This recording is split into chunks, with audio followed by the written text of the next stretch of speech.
સવારમાં ઉઠશે એટલે કોલગેટ થી બ્રશ કરશે, જીલેટ થી શેવ દાઢી કરશે, જીલેટની બ્લેડ થી દાઢી કરશે, પછી ઓલ્ડ સ્પાઇસ નું આફ્ટર શેવ લોશન લગાડશે, લક્સ કંપનીના સાબુથી નાવા જશે, જોકીના અંતરવસ્ત્રો પહેરશે, લીનું જીન્સ પહેરશે, પોલોનું ટી શર્ટ પહેરશે, નાસ્તામાં મેગી અને નેસ્લેની કોફી લેશે, પછી સેમસંગ કે આઈફોનનો મોબાઈલ વાપરશે, અને પછી રેબનના ચશ્મા પહેરી, શૂઝ રીબોક કંપનીના પહેરી, અને પછી રાડોની ઘડિયાળ પહેરી અને કોઈક મલ્ટીનેશનલ કંપનીમાં નોકરીએ જશે.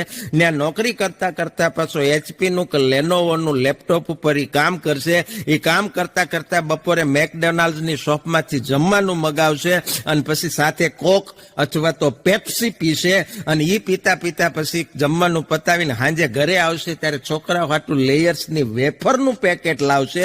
પછી ડાઇનિંગ ટેબલ ઉપર જમવા બેસે, જમીન પછી બ્લેક લેબલની એકાદી ચુસ્કી મારીને બાલ્કનીમાં બેઠો બેઠો વિદેશી સિગરેટનો દમ ખેંચતો ખેંચતો વિચાર કરશે કે ભારતનો રૂપિયો ડોલર સામે નબળો કેમ પડે છે.